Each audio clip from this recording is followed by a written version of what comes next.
Have you ever stumbled upon something so unexpected it felt like a secret meant just for you? That's what happened to me last spring. My grandmother's house has this incredible garden, a place she poured her heart into for over 50 years. After she passed, tending to it became my way of staying close to her. One afternoon, while I was trying to transplant an old, stubborn rose bush, my shovel hit something hard. I thought it was just a rock, but as I dug around it, I realized it was a small, metal box, rusted and heavy with earth. Curiosity got the better of me. I carefully lifted it out, brushed off the dirt, and carried it back to the porch. The latch was stiff, and it took a bit of work to pry it open. Inside, nestled in what was once velvet lining, was a stack of letters tied with a faded silk ribbon. They were addressed to my grandmother, Eleanor, but the name of the sender was someone I'd never heard of.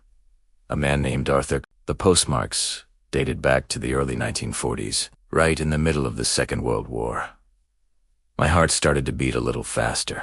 This felt like trespassing on a sacred past, but I couldn't stop myself. I gently untied the ribbon and unfolded the first letter. Arthur's handwriting was elegant, a beautiful, looping script that filled the thin, almost transparent paper. He wrote from a place I didn't recognize, somewhere in Europe, surrounded by the chaos of war. But his words weren't about the fighting.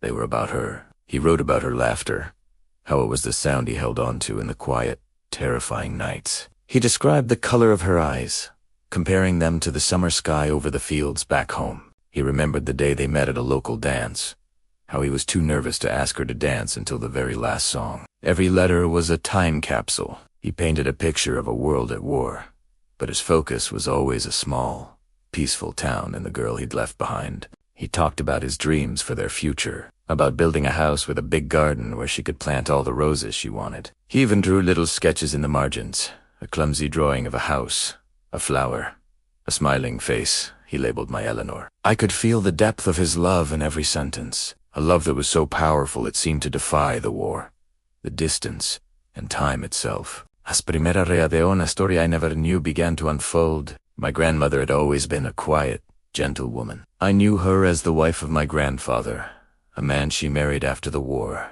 But these letters revealed a different side of her, a young woman caught in the heartache of waiting, her heart belonging to a soldier far away. I found a few of her unsent replies tucked in the bottom of the box. She wrote about her days working as a nurse, and how she prayed for his safety every night. She told him she was planting a rose bush, a symbol of her love and hope for his return. That was at the same rose bush I'd been digging up. The letters continued for 2 years. Arthur's tone remained hopeful, always looking forward to the day he'd come home to her. He wrote about the simple things he missed, the taste of her apple pie, the feeling of holding her hand, the peaceful quiet of their town. He promised he would come back, that their story was far from over. His love was a lifeline, a bright light in the darkness of war. I could almost hear his voice, feel his longing, his unwavering devotion. It was a love story more beautiful and tragic than any I'd ever read in a book or seen in a movie. Then, the letters stopped. The last one was dated May 1944. It was shorter than the others, written in a hurried script. He said his unit was moving out, heading for a major operation. He wrote, "No matter what happens, my dearest Eleanor, know that my last thought will be of you. Wait for me by the roses." And that was it. There were no more letters from Arthur. I sat there on the porch, the sun setting, with this profound sense of loss for a man I'd never met and a love story that ended too soon. I finally understood the quiet sadness I sometimes saw in my grandmother's eyes. I later did some research. I looked up his name, his unit. Arthur was killed in action during the D-Day landings in Normandy, just a few weeks after he wrote that final letter. He never made it home. My grandmother waited, but he never came back. She eventually married my grandfather, a kind and loving man, and built a good life. But she never dug up that rose bush. She kept Arthur's letters buried beneath it, a secret memorial to the boy who promised to come home. She kept his memory safe in the one place he dreamed of for them, her garden. Finding that box changed everything.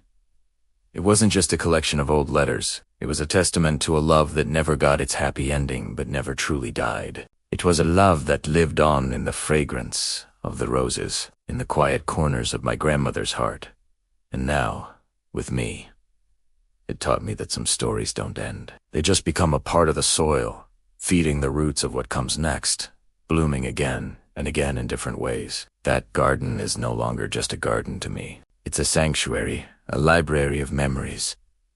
A place where a soldier's love for a girl is still alive. And every time I see those roses, I think of Arthur and Eleanor, and the love that time could never erase. Thank you for listening to their story. Please subscribe for more stories hidden in the world around us.